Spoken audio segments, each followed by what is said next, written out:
Here and back again. Back at the Temple of Valor. It feels like a lifetime since we set off on this journey. Lovette? Sionnach? I can't believe it's you! Why are you back? Didn't you find Zephyros? We did. Let's go inside. I want to hear everything. Oh, I don't know what to say. He sacrificed himself to help us.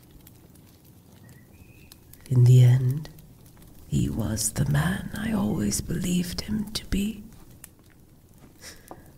I wish I could see him again. Just one last time.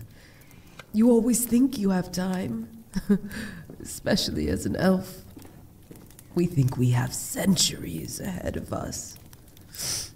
But in reality, we never know when it's our last time to see someone. I should have told him so many things. But I thought... He knew you cared for him. He knew how you felt. He felt the same way too. That's why you were his last memory. That's why he gave the piece of the orb to you. Thank you. And thank you for telling me. But still, I am glad he managed to help you in his own way. And I will also follow his lead. Here, I've held on to this dearly for so many years, but now you can have it. Thank you. It's done. The solution to all our problems. Are we certain about this? No matter the purpose, this still remains a powerful artifact. It could be dangerous in the wrong hands. That's why not everyone can use it. That's why we put measures in place. Let this be the end of our misery and suffering.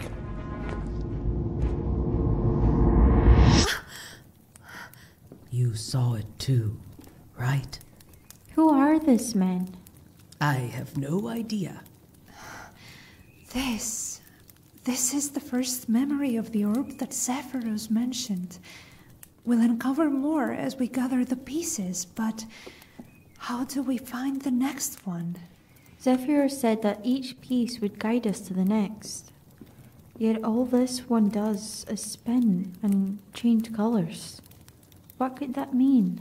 The shifting colors and movement could indicate that the piece is trying to communicate something, or perhaps it's reacting to the location of the next piece.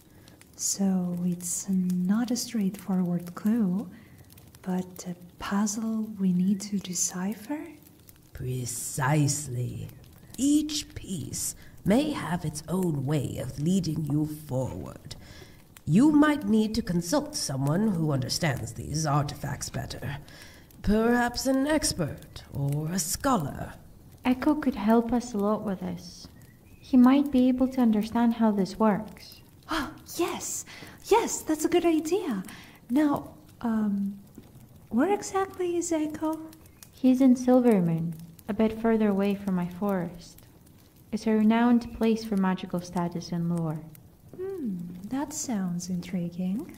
Silvermoon is quite a distance from here, though. The journey will be long and difficult. Oh, you should prepare yourselves. Many dangers await you, even more if this Malachor finds out about what happened. Then we must make haste. We should leave first thing tomorrow morning. In that case, you should rest and prepare. Why not spend the night here? Oh, that sounds like a good idea. I really need some rest to gather my strength for the journey ahead, so if you'll excuse me. Rest well, Lovette. Good night. Mrs. Hua Li, is Hua here as well? Oh, I'm afraid not. Yue has been dispatched to procure some essential supplies for the temple. She'll be away for a few days. I see. However, Kai is here, if you'd like some company before you leave. I have some pressing matters to attend to myself, but I'm sure he'd be more than happy to speak with you. Oh, is that right? Yeah, I probably will. I mean, I need some fresh air. A druid, you know. Good night.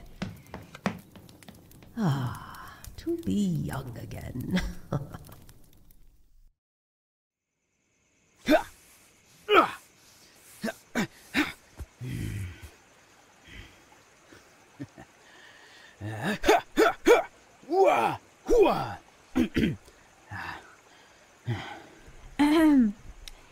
Hey, Kai. Sionnach, what are you doing here? I thought, Well, things didn't go as planned. I guess so. Shall we walk? Yes, I'd like that. Oh, a lot of things have happened. It must have been hard for Lovette. Is she alright? Yeah, at least it's trying to be, you know. That makes sense. And what about you? How are you holding up? It's been tough, but at least I'm a step closer to bringing May back. Having Lovette by my side makes it easier, and you, I mean, all of you have all been such a great help.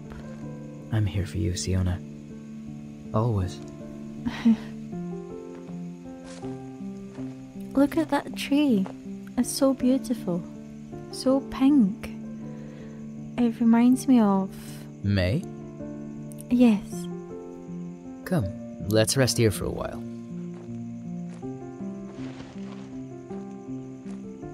So, what's on your mind? It's strange, you know. Being on this journey, facing all these dangers. It makes you think about what actually matters. It does. It's in those moments of hardship that we find our true selves. You always know what to say. Just speaking from the heart. I've been thinking a lot about Zephyrus and the choices you made. It makes you question what you're willing to sacrifice for the greater good.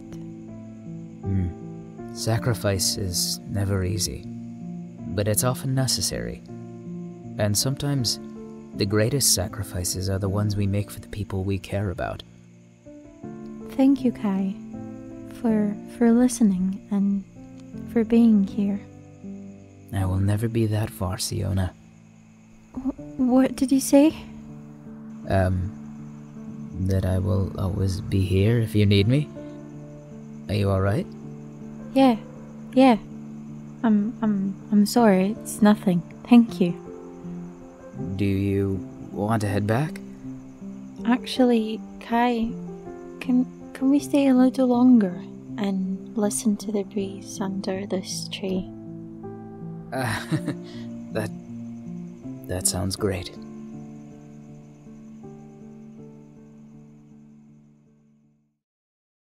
My Duke, I report that no trace of Zephyrus has been found in the tower.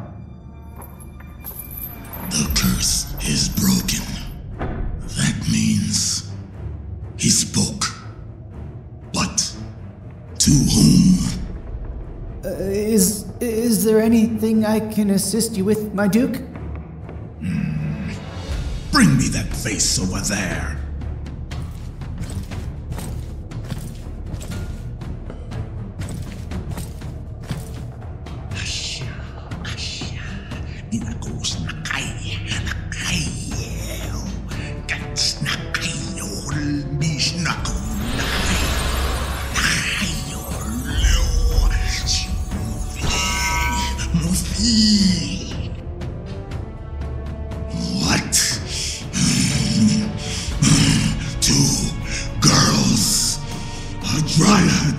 And a bard?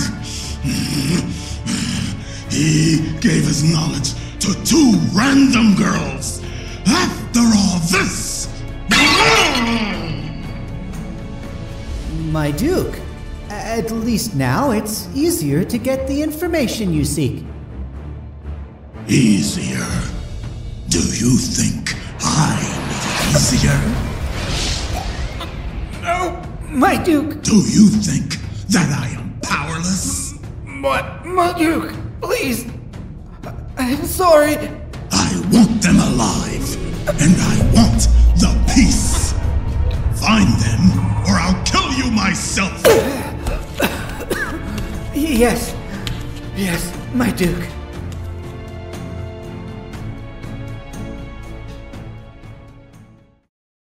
Welcome to another episode of the B&D podcast. In today's episode, we're heading back to the Temple of Valor and reuniting with two familiar and beloved characters. First up, we have Hua Li, played by the amazing Andrea Guidry, who never fails to give us all the feels with her incredible performance. Also, we're thrilled to introduce Malachor the Cruel, voiced with incredible intensity by Kal-El Billy Holiday. Nevin Stoltz brings both Malachor's soldier and a character in the Orb's memory to life, alongside the brilliant Geraldo Côrtes. Huge thanks to Cal, Nevin, and Geraldo for their amazing work in bringing such depth to our story. And of course, we can't forget our favorite bald boy, Kai, portrayed by the one and only Christian Leadley, who just so happens to be today's guest. Hello. Christian. Hi. Welcome to our podcast. Oh my gosh, thanks for having me on. We're so happy to have you here with us today. You guys are awesome. I've been having so much fun recording all of this stuff, and now I get to talk to you for real, so this is really cool. Thank you. Before we dive into our conversation, I want to take a moment to share some things about him so you know who is this guy we invited here today. So Christian is an incredibly talented and dedicated actor, widely known for his passion and hard work. He's brought a variety of characters to life in both films and series, from smaller roles to more prominent ones, and his commitment to his craft really shines through. Fun fact, he also performs his own stunts. And how cool is that, I mean?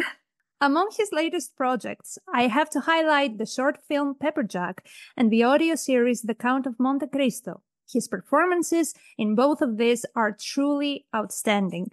In addition to acting, Christian also served as a coordinating producer for the short film Trudley, Druids on Demand, back in 2019, and he's currently working as an executive producer on a film called Fairport. But that's not all.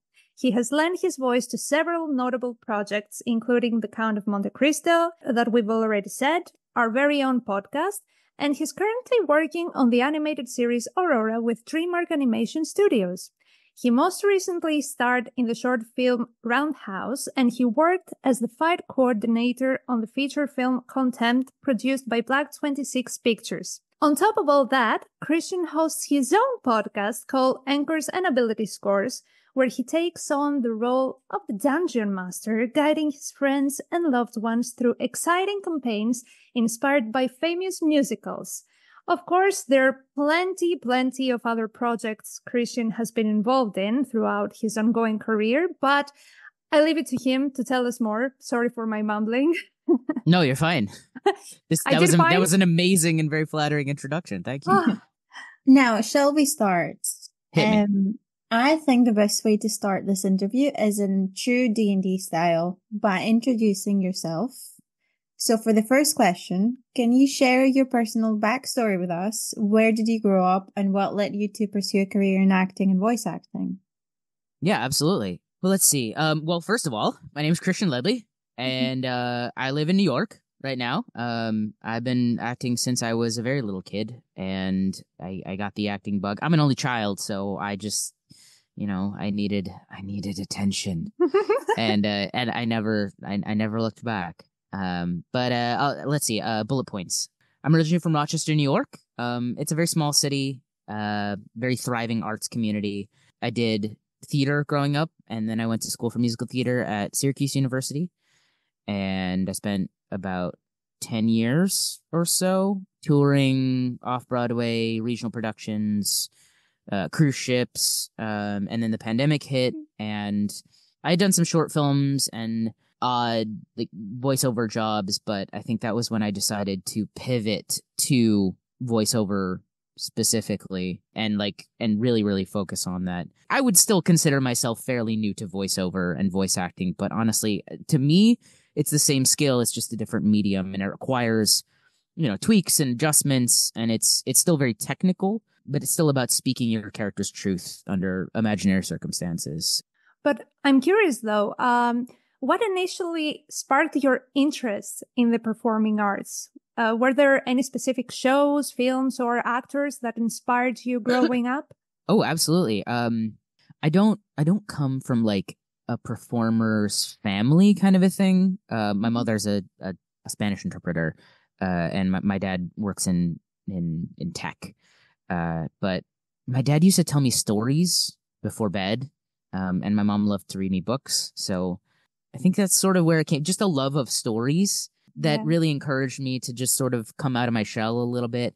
I know it's hard to believe, but I was actually pretty shy as a very little kid. And I think acting helped me find my voice a little bit. And I think in part that's due in no small part to my parents, to my mom and dad.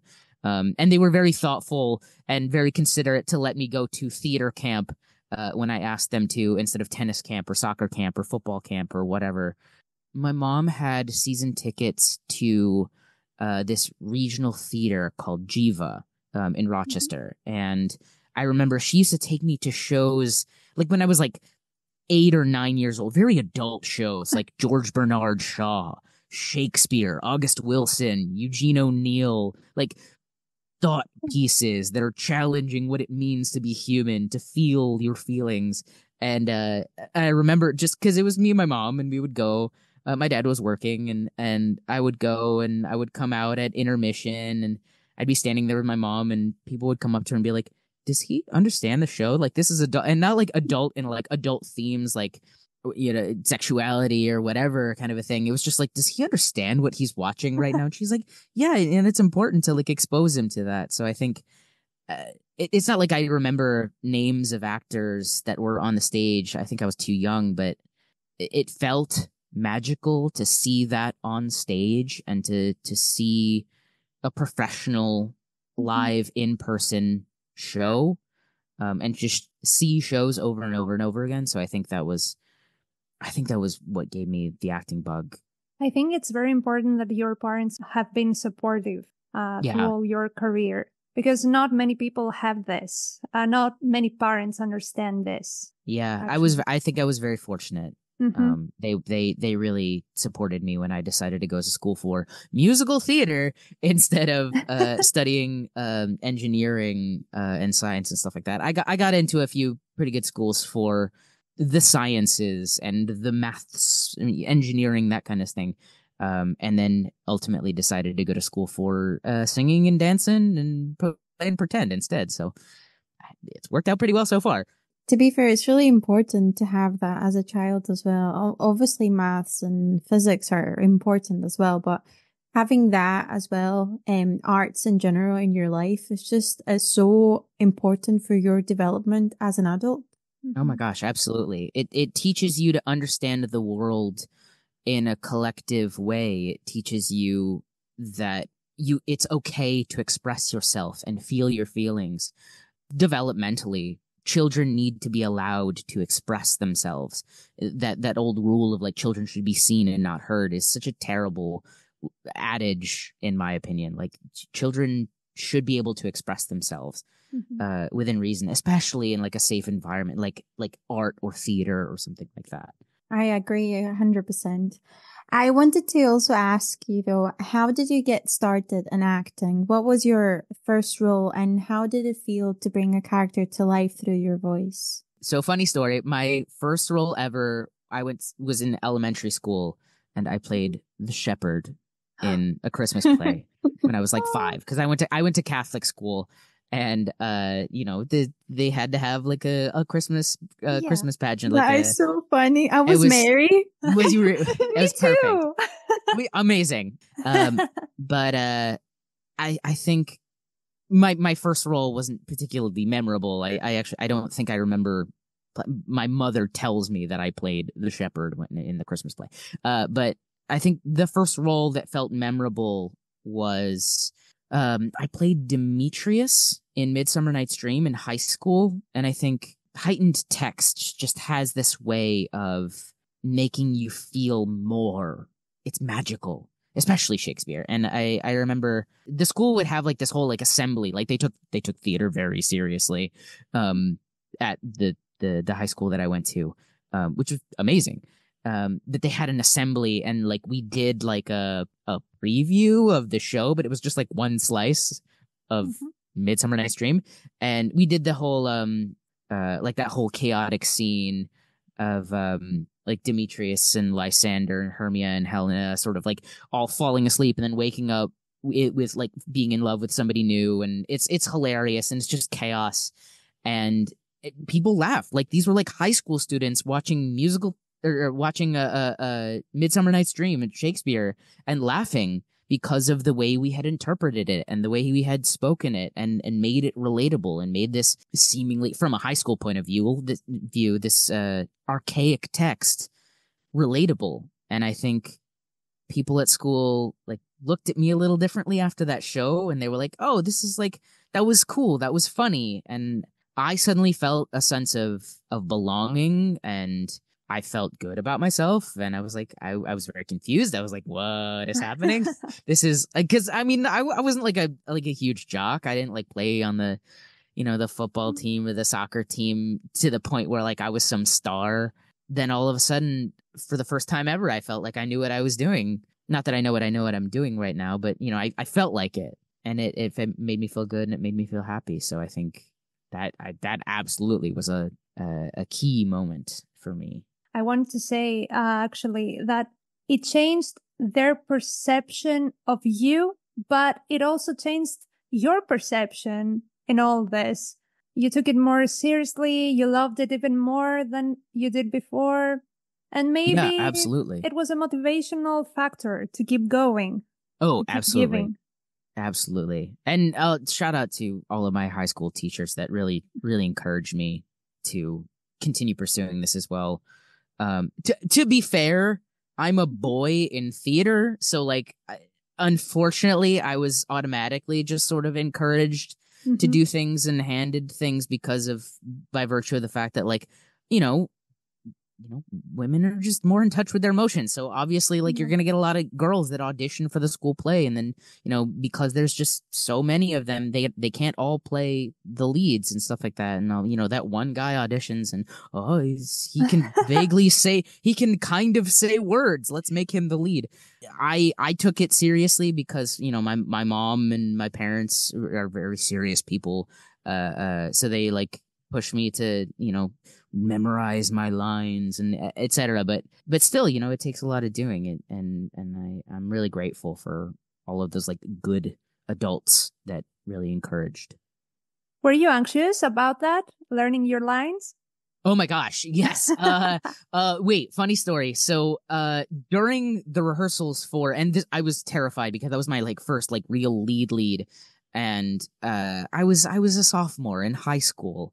I 15, 16 years old, and I hadn't memorized my lines for one scene, and it was the day that we had to be off book, and I didn't pay attention to any of my classes that day because I knew that we had rehearsal after school let out, and I spent my day like not paying attention. I remember specifically being in history class and like writing my lines on my arm and my hand and stuff like that, so that I could like maybe kind of check them while I was on stage, in the very like childlike way of like, oh yeah, nobody's gonna notice that he's got like lines of pen on his arm. And I walk out on stage during rehearsal and I immediately forget my line, and I look at my hand and the director goes, "Did you write your lines on your hand?" I'm like, no. And it became this like running joke for, I don't know, maybe like a good year of like, oh yeah, you want act 2? It's back here. And then like somebody would like lift their shirt and be like, oh yeah, here act 4 lines are over here on my shoulder blade. Can you read them to me? You are the definition of nobody's gonna know. They're gonna know. Exactly. They're gonna know. They're gonna know. They're gonna know. Yeah. So thankfully I lived that down. That's so great. So another question though, what has been one of the biggest challenges you faced in your acting or voice acting career? And on the flip side, what's been one of your most rewarding moments? Challenges. I've had a lot of really amazing people supporting me. So in terms of like entering the field, I didn't have too many barriers to entry in that way, but I have had a lot of injuries. I've had torn ligaments from dancing, and I've like landed wrong in jumps and stuff like that, and really messed up some of my joints.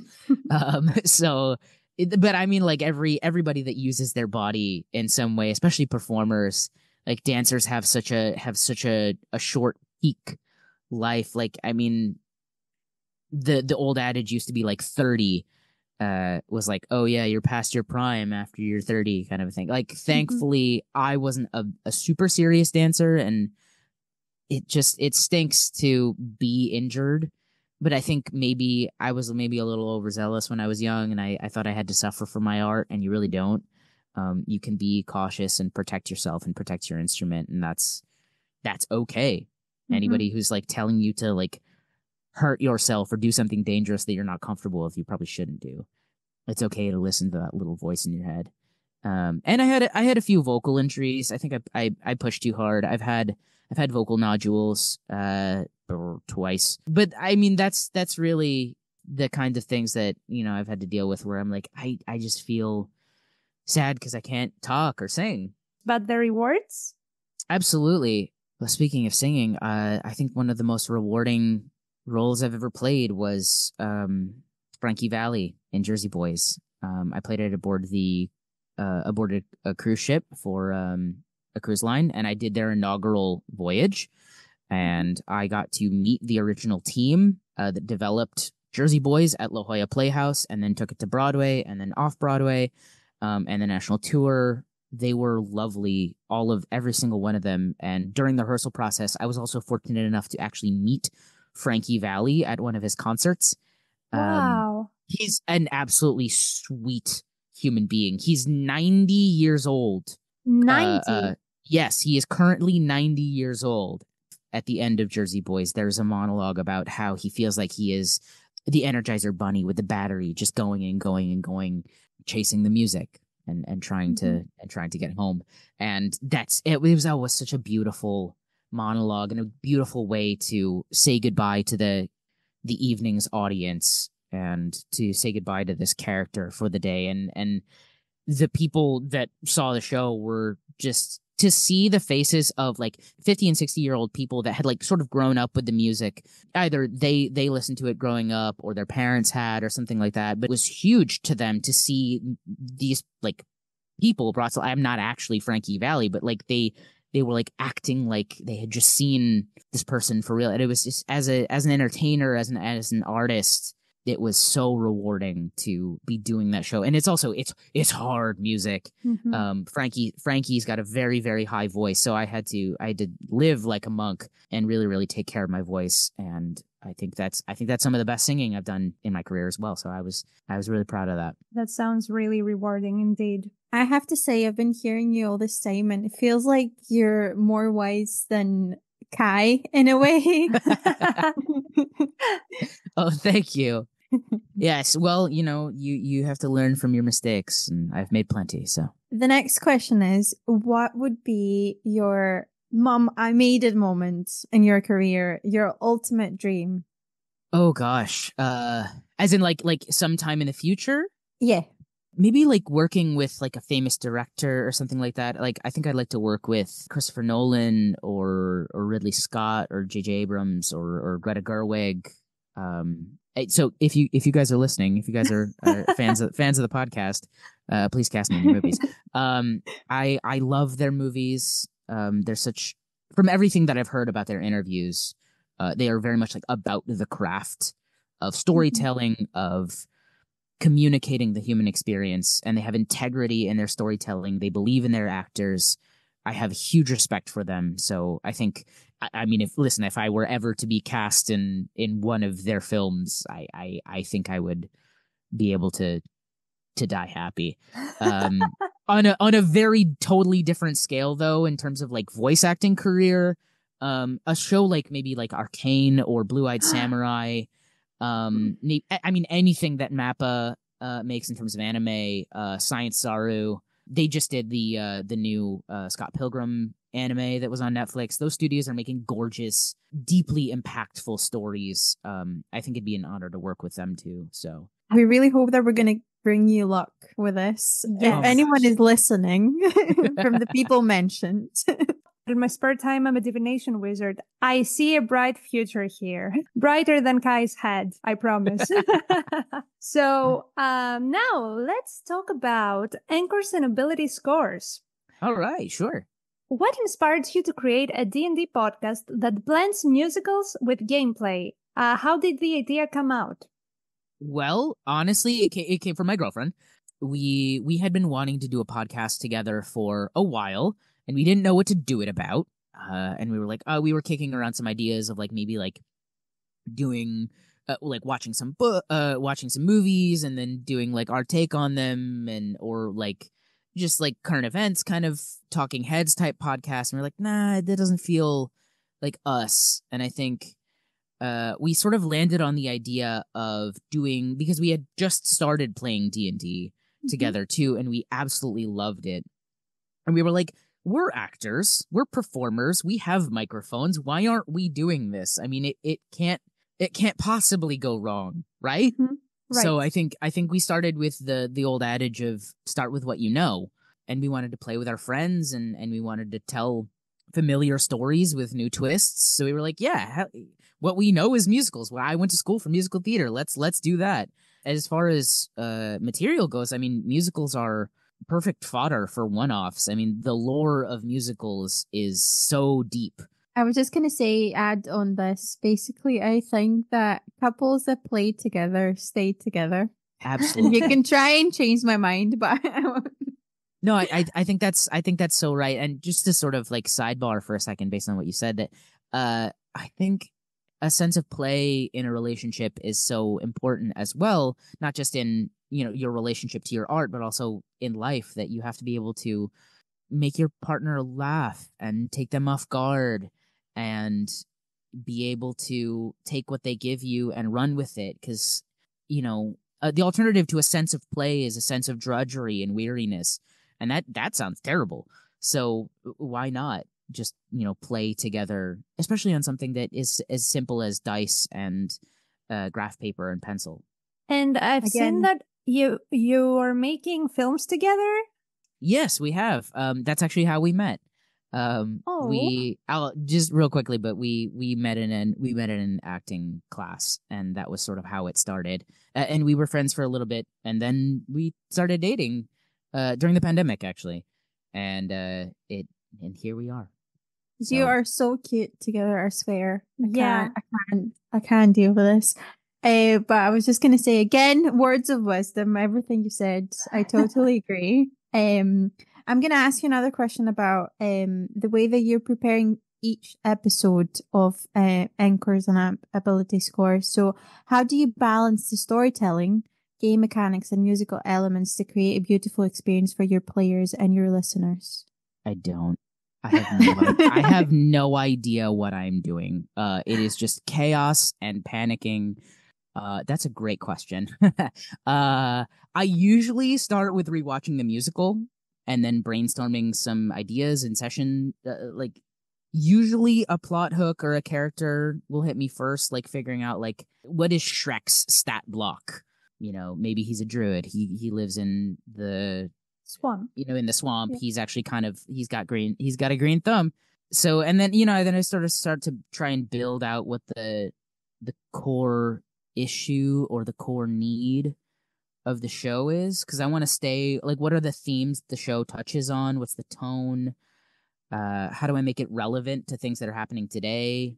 Things like that. Like people were like, what do you do to prepare? Vibes. That's it. It's just improv and vibes. It's live play. So like sometimes you have to sort of live in the uncomfortability of like, this moment feels weird and this character is like not fully fleshed out, but I'm there and I'm present with my other, you know, player character performers, and I'm gonna trust them to create. We're gonna create something interesting. So honestly, just shout out to my players for being game to run with anything that I throw at them. You're all great, and it seems like you are really enjoying it each session. I'm loving it. I am loving it. Since we are talking about fun, I want to ask, can you share a standout moment from one of your podcast game that has really stuck with you? Perhaps a scene or event that was memorable or meaningful or just fun? Oh, yeah. Well, honestly, I kept joking about what happens if I TPK the party. Because again, like, that's a possibility. This is live play. Like, I don't script anything. Like, it's if they don't survive or I don't balance the encounter, or there's a few bad rolls, like it could happen. And it nearly happened during our cats arc. I made McCavity a necromancer cat that was attempting to interrupt the Jellicle Ball and break the cycle of rebirth that comes when the cats dance and they sing to try and sort of win the privilege of reincarnation from the leader of cats, which is insane lore, for the record. That is canon lore in the musical. Anyway, they found him and they broke into Camden Market. They found him and he, of course, immediately cast Time Stop. And then I rolled that D4 and he got to take 4 turns in a row. So he was very high level, so he disintegrated the party. And thank God, one of the characters, it was Sam, actually. It was my partner. It was my girlfriend. Her character had Tomb of Levistus and survived long enough. God. Just popped back up 1 hit point and survived long enough to then bargain. Was the only one that survived and survived long enough to bargain for the party's lives. And I was sitting there pissing myself the entire time because I had no contingency if they all died. And as soon as Sam's character was conscious again, she starts giving the most impassioned speech about how she wants to just spend time drinking tea and playing with her friends. And I was like, yes, great, awesome, let's go with that, please. You're giving me an out, and I'm gonna take it. She saved the day. She saved the day. She warmed that necromancer's cold dead heart. and they survived long enough to escape. And afterward, the players, we finished recording. We finished the podcast. We hit stop on the recording, and we're all just sitting there because it was very real and very intense.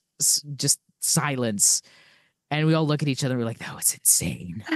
What did we just do? Oh no, I almost killed all of you. TPKs happen. We would like to know what's next for Encores and Ability Scores. Are there any exciting new developments or musical themes you're really excited about? Yeah, absolutely. We are, well, first of all, so we are audio only right now, but we are hoping to pivot to both audio and video, potentially streaming and stuff like that. So we're looking into setting that up. We are looking into some sponsorship partnerships and those kinds of things. We're doing some ad swaps with some other podcasts, other live play podcasts in the D&D space. Also, shout out, by the way, to not only you guys, but also all of the other pods that have sort of been very welcoming to us in the live play space, because gamer nerds are such a wonderfully inclusive, kind group of people. And we came into this being like, hey, yeah, we're a bunch of musical theater dorks and we're doing D&D. And, you know, we're doing Shrek the musical, the game. Yeah, sure, why not? And everybody has just been like, we're so happy that this is happening. We're so happy that you're doing it. We can't wait to hear more. So that's been wonderful to hear that we're getting great feedback so far. As far as like what's next for us narratively, we just finished Shrek the musical, the game. We're just finishing that arc. And I think we usually take like a week hiatus in between arcs and stuff like that. But the next one that we are starting is an adaptation of a chorus line. I am very excited about that one. Everyone's role play was just absolutely beautiful. and thoughtfully crafted and surprising. I cried. People at the table were like just weeping. I mean, A Chorus Line is one of those beautiful shows. If either of you have ever seen it, where it's an opportunity for the artists to strip away a character and just take center stage and talk about their relationship to art in general. So it was very much like in the context of a game, it was very much the opportunity to, as an artist, just talk about sort of the perils of the industry and talk about the sort of monsters that we fight in this industry as well, either internally or externally. So I'm really proud of my players for that one. It was some just quality RP. Beyond that, I think. Thank you. I hope you enjoy it. And then I think we might do Rocky Horror Picture Show, but like oh Rocky my Horror god, yes, please, for a Halloween arc. It'll be great. Please, I want to see that. I want to hear that. What to do? Just I already have so many ideas. I mean, Frankenfurter's Castle is basically an incredibly sexy domain of dread. So think Curse of Strahd, but horny. Okay, Yeah. count us in. Yeah. I mean, Curse of Strahd is already horny, but hornier. Just turn the dial up. How much hornier? Not sad and horny, because Curse of Strahd is more sad and horny. Exactly. and Frankenfurter's Castle, that domain of dread is just, I think, confusing and alien and horny. And you've already sold it to us, so... Oh, amazing. Great. Awesome. Yeah, you sold it well. Thank you. But I hear you talk about all these musicals. Yes. And as a musical junkie myself, what is your forever favorite musical in general? Urinetown. Immediately. Okay. Or Hadestown. I don't know why I picked two town named musicals, but anyway, those are wildly different shows. But they both hold a very special place in my heart for different reasons. Urinetown was, I think, one of the first shows that I ever saw, and it was very much like one of the first like meta musicals that I had ever seen, because it's very campy, it's very meta, it's a commentary on, it's like a musical within a musical for a bunch of different reasons, but at the same time too, it's a commentary on society. It's a commentary on need and deprivation and bonding together to sort of overcome a government that you don't necessarily agree with. And the music is so good too. So I love that show. It's very silly and I love it. And then also Hadestown. It's about creating beauty during hard times. It's about patience and hope. It's a Greek tragedy. I cried like a baby both times I saw it on Broadway. So it's Anais Mitchell is an incredibly talented composer, and I actually have some friends who have performed in it as well. That are currently on the national tour, or were previously on the national tour as either Orpheus or Eurydice. So I don't know. Reeve Carney would play Orpheus, if I'm not mistaken. Yes. Have you seen him? Have you seen it? I got to see him play I'm so Orpheus jealous. both times, and even though Blessa was Eurydice, I believe. Yeah. But just both of them were absolutely gorgeous. I saw it performing in New York, and I was like, I'm so depressed. Ideally, I don't know if they are. I know there is a national tour touring the United States and Canada right now. I'm not sure if it made the jump yet to the West End in London. No, I don't think it will. so. It will. It's such a popular musical. That musical has a life forever. It will. Once it will, I'm there. I'll teleport Absolutely. myself. You know what? I'll go tell the producers right now. I'll go knock on their door. I'll go knock on their Broadway door and tell them to bring it to the West End. You said the word popular, and I have to say I'm really basic when it comes to musicals, so my favorite is Wicked. I'm Amazing. sorry. We love it. I love Wicked. I've auditioned for Wicked so many times for Bach. I've been called in by that casting office 4 or 5 times, something like that. So, and every time they were like, "You're just a little bit too young for the role. You don't bring the gravitas to it that we really feel like Bach, a Munchkin, should bring to the role." And I'm like, "Yeah, okay, yeah, all right." Just give me a few years. Exactly. I'll come back. So I'm biding my time. Listen, this career, this business is, I'm playing a game of attrition. So people will come and go. I am here for the long haul. So It will happen. I will play Bach someday. It will happen. I'm sure. I love Wicked. It's an excellent show. So not basic at all. Fantastic show. So moving forward, I'd love to lead the interview in more of a D&D inspired direction. So when it comes to designing D&D campaigns, what's your approach? How do you craft a story that keeps players engaged and excited at the same time? Absolutely. I am actually currently in the process of starting and writing the beginnings of another home game. I was invited by some friends to DM for a group of actors and voice actors for a home game here in New York, separate from my already currently running home game. And I immediately said yes. So I am currently crafting a campaign. So this is really pertinent question. My current home game that has been running for 1.5 years now, I want my players to feel like heroes. I don't think anything draws out heroic instincts more or faster than crafting detestable villains. You know, your heroes can only be as good as your villain is bad. If you're gonna climb a mountain, you can only get to the peak. So I think for extended campaigns, that really is key. That sort of episodic type of feel. Obviously, player agency is really important. So I just sort of prep the world at this point.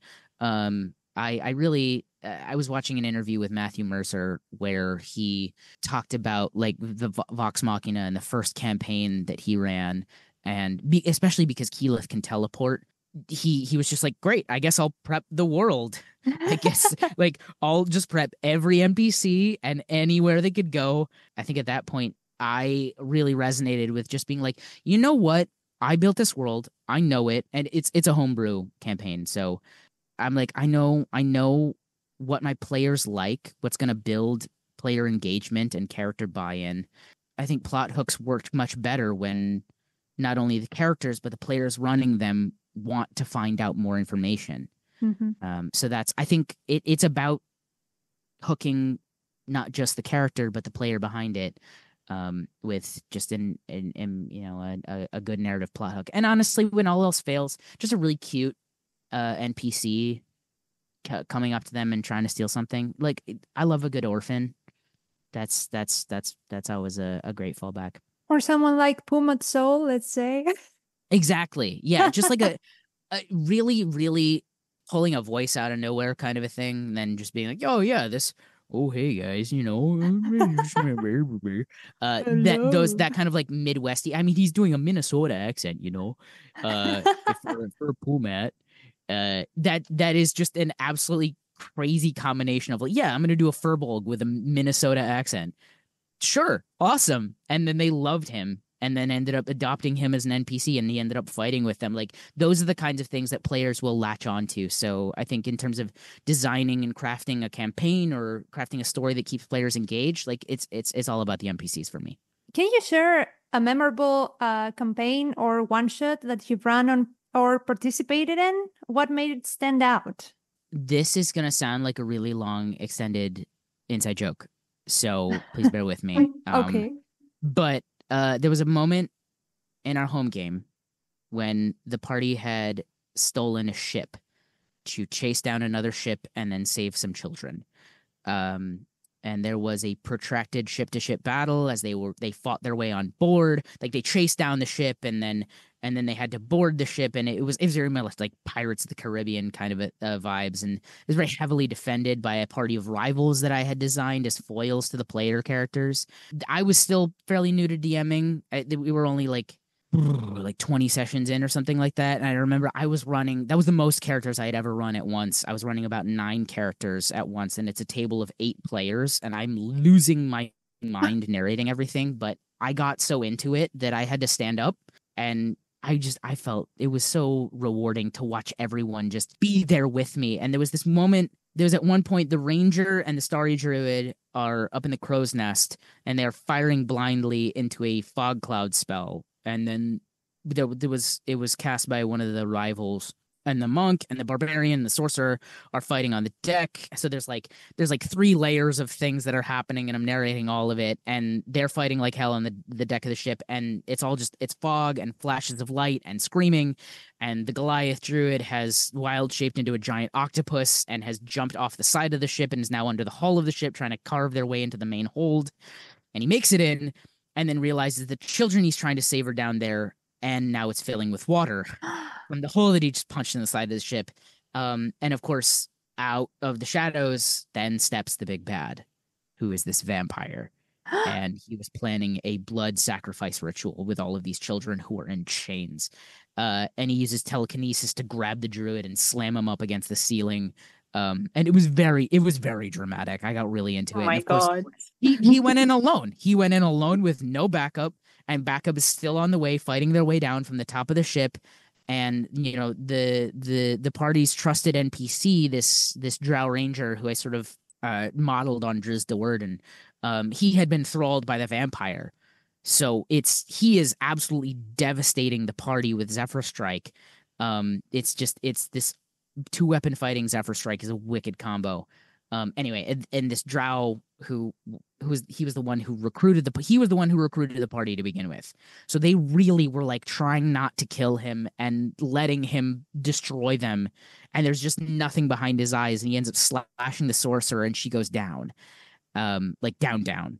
And then he gets that second attack, and he slashes her again, and that's auto fail 2 death saving throws right there. She's gonna die. And this is my girlfriend's character. I'm about to murder my girlfriend with the character that I created to be their friend that brought them all together. And meanwhile, the druid is getting strangled in the air by the vampire as the children are drowning in shackles, and everyone's at the table is on their feet at this point, and they are screaming at me. And then the barbarian and the rogue manage to fight their way below decks and break the vampire's concentration, and they push him back into a corner, and we come to the sorcerer's turn.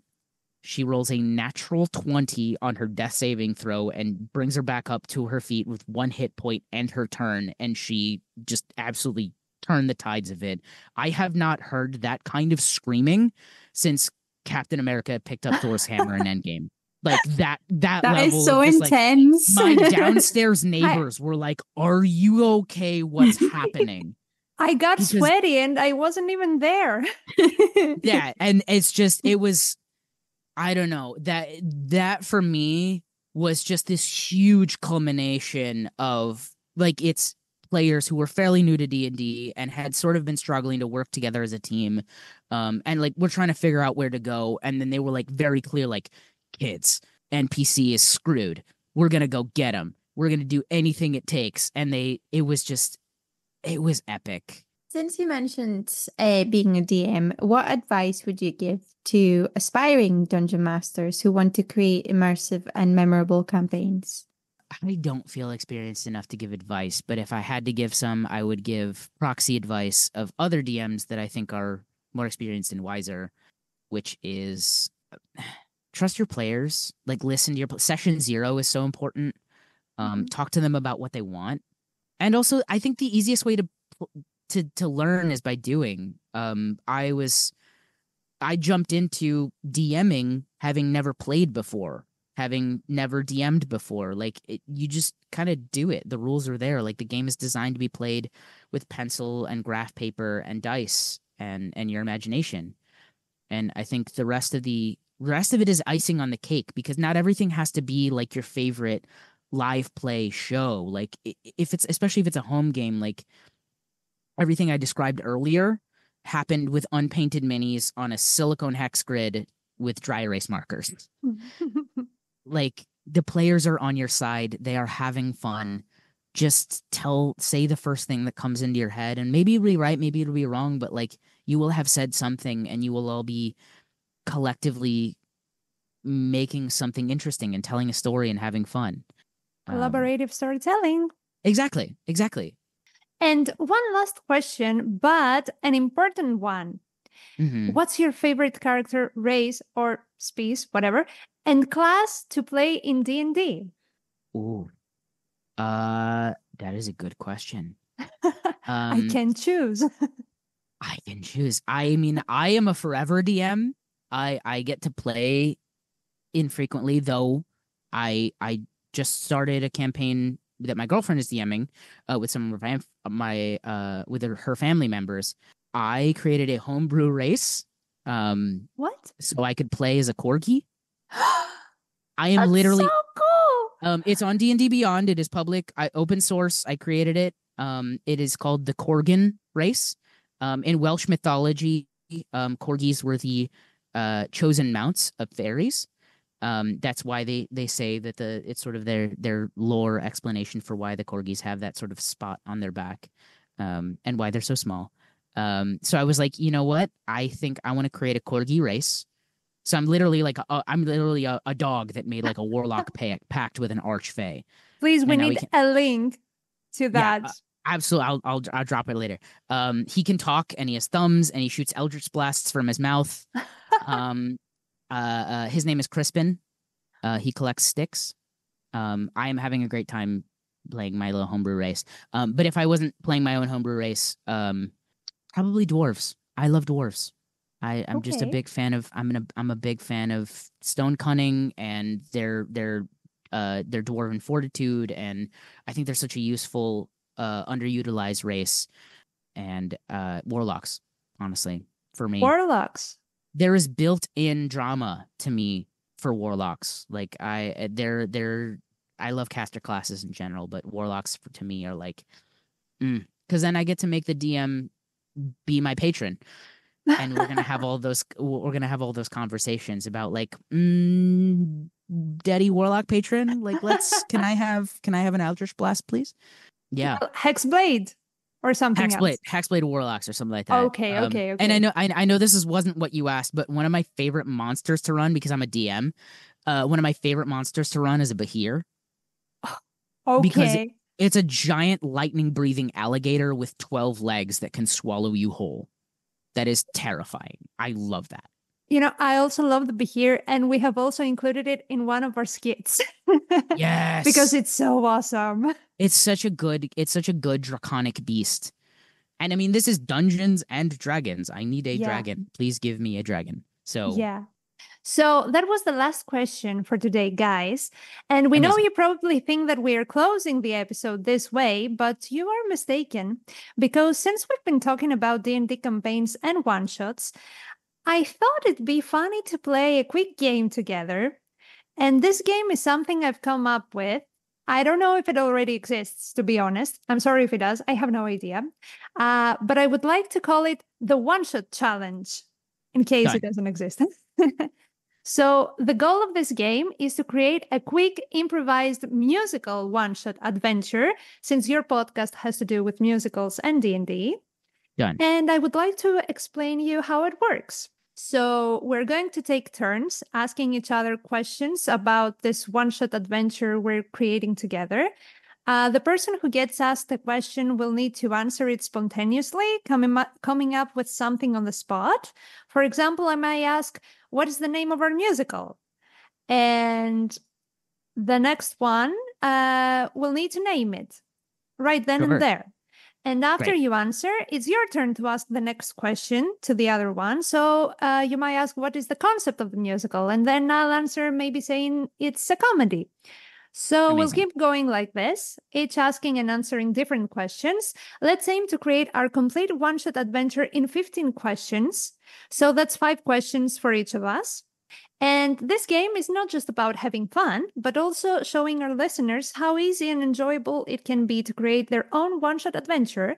We're not talking about campaigns, so that's a whole different level of difficulty. But remember, the key to success in this game is asking the right questions. So let's see if we can do this. Are Let's you do it. ready? I'm in. I'm Okay, not. great. Come on. You're strong.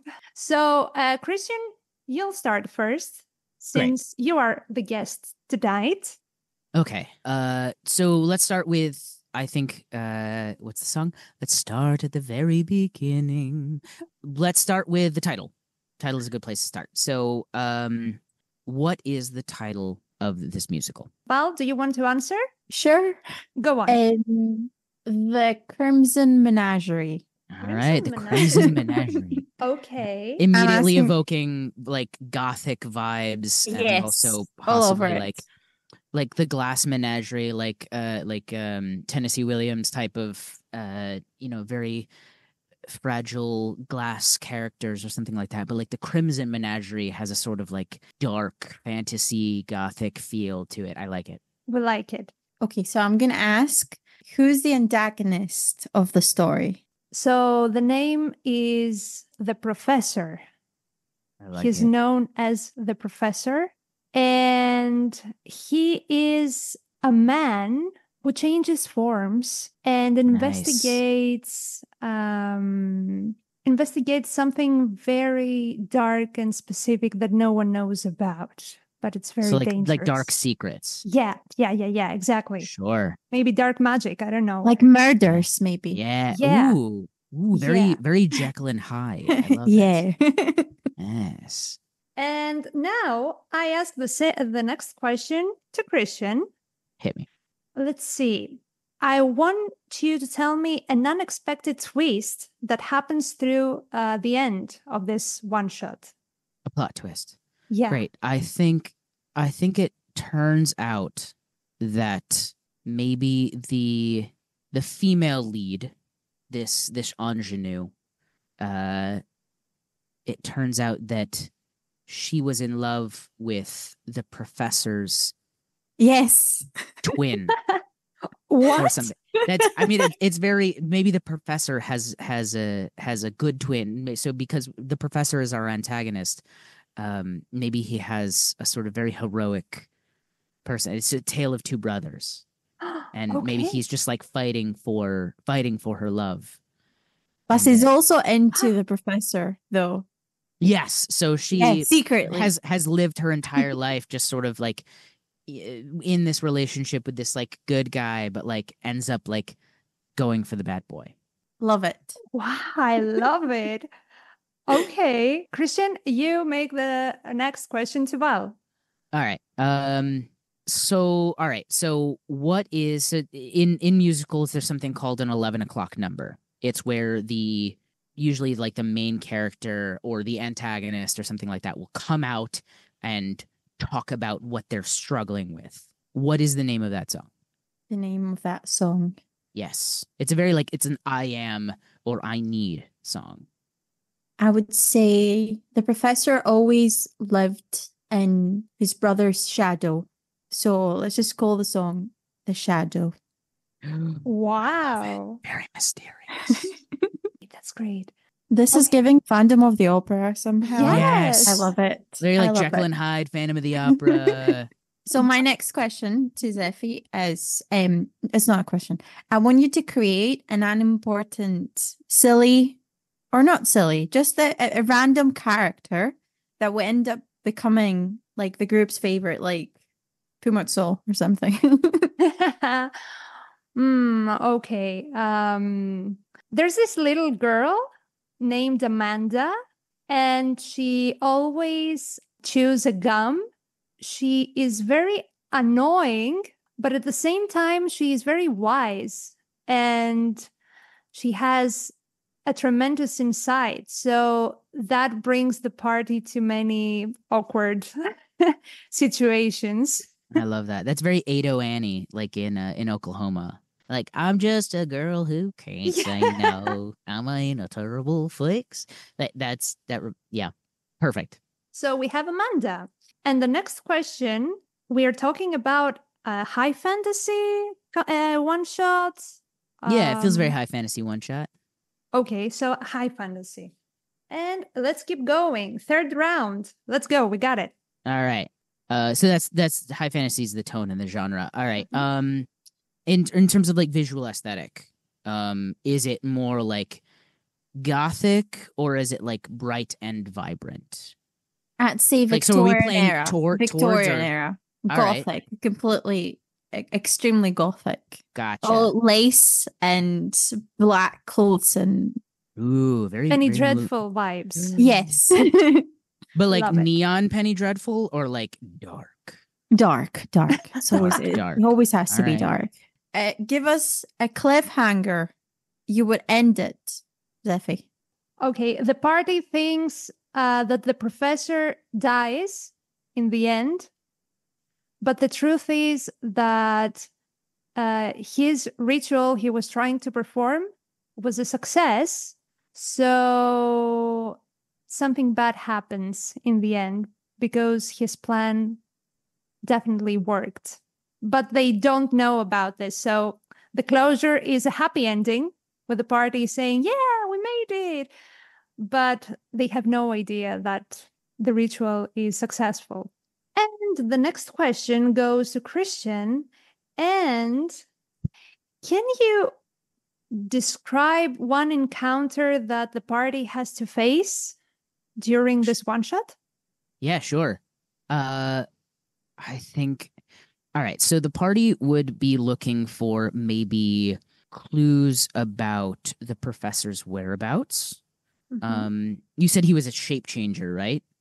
Yeah, I think you said exactly. that?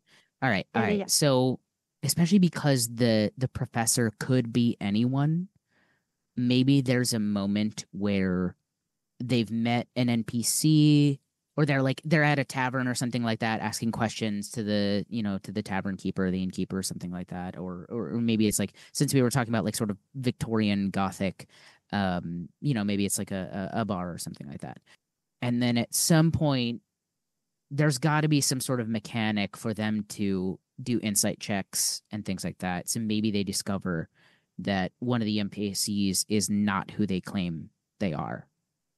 Okay. And maybe it's the professor, or maybe it's someone else that works for him. But I think that would be a great challenge to sort of find the imposter. Okay, that's interesting. Next question is yours. The stage is yours. And we're on the fourth round. All right. It's like high Gothic kind of a thing. So what do you think some of the players, like classes or races, are going to be? Like, are they going to be all humans, or like elves and dwarves, or that kind of a thing? Yeah, so I was thinking gunslingers and maybe rangers and rogues. Bards, definitely. We can have bards. Done. Yes. For race, I would say good old humans. So my next question is, are there any gods in this story? And if yes, name one. Question. Oh my God. Okay, so gods existed once, but now they have disappeared, and there is no faith. And that's weird, because since gods disappeared, this place is very dark and there's no light, and it's always night, no sun to shine. That would be really interesting, especially with that detail, then giving it to your players, and one of your players maybe comes in with a cleric. Yes. I'd love that. Who is just this one person who has not let go of this ancient faith. And like everybody else is very agnostic or atheist, but like there's still that like one person. So like especially deep faith is very compelling in narrative play. Oh, that's because a sense of miracles. Oh my gosh, especially, I mean, it's hard to like improvise singing, especially at the table. But I mean, if this were being turned into a musical, that moment of like calling on something that everybody else has sort of forsaken or forgotten, and then something amazing happens, that's very much like, to me, that's like defying gravity. That I got goosebumps. Come on, that's great. Okay, so the player would have to be very sparing with like their use of miracles, though. Okay. Now that you said miracles, what level is our one shot? I think it's got to be lower level. I think too high of a level, they're gonna just steamroll this one shape-changing professor. If there's a single antagonist. Yeah, so maybe it's level maybe it's level 5, so they get some maybe they get some class and racial bonuses. Okay. So 5th level, one shot. And last round, guys, so give it your best. All right, it's to me. Yeah. Are there any iconic Broadway characters that you want to parody or pay homage to with NPCs? Like, what is one Broadway character that you want to like sort of slot into this one shot? Like the Phantom or Valjean or No, I'd say Christine. Oh, Christine's I just love Christine. In my head the whole time it's just Christine and the professor and his brother. Amazing. So we have Christine Daé. And I guess she is an opera singer. She remains what she is in the Exactly, yeah. lore. Okay. So I But guess her name is not a bard? Christine. She's Maybe a bard. Great. But not Christine. Her name is something else, like Josephine or something about French in a way. Maybe, I don't know. My next question, is it encounter based or role playing based, Steffi? So I was thinking that probably Josephine would cooperate with the professor. She has this gift. Maybe she is a bardlock, I don't know. But with her voice, she can summon a monster or something, an abomination or something that the party should encounter, should fight. It comes from the shadow realm, if it exists in our one shot. Something shadowy. Sure. Maybe it is Josephine, but her shadowy form, the same person, but her dark side, and they have She's the devil music. Ooh, Yes. that's perfect. Yes, she has yes, an evil, bewitching song. Exactly. That's perfect for the song that we came up with called Shadows. Yes, maybe that's it. Maybe it's her song. Yeah. And that's how we find out. We see it a little bit of the idea that maybe she is not in love with this good man, but actually it turns out she's in love with the professor. That's how we started. Yes, I just love that. Absolutely. Okay, then. So it's like this, like the DM delivers this dramatic monologue of like Josephine's feelings for the professor, kind of a thing. That's very much like a Abria Iyengar's type of DM style, which is like what you don't see is that kind of a thing, and that just sort of adds that narrative flavor that live play, I think, can make it more cinematic. That's so okay. So let's make it more cinematic then.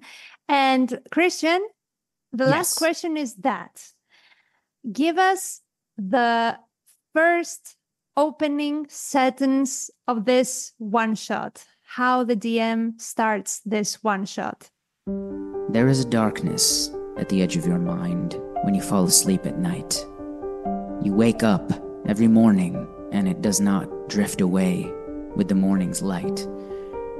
You find yourselves in a world without gods, in a world of shadow.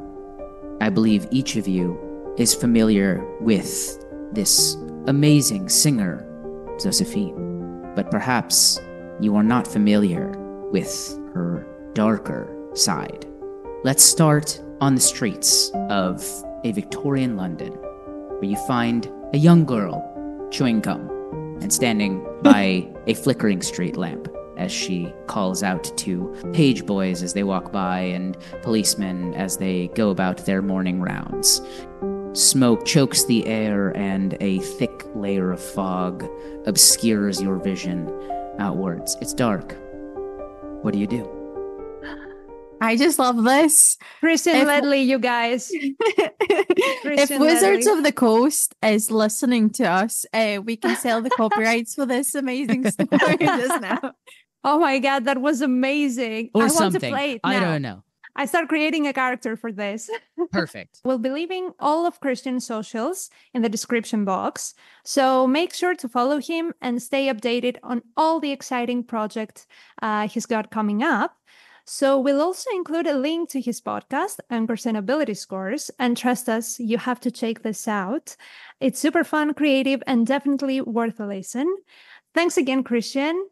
And thank you to all of our listeners for tuning in tonight.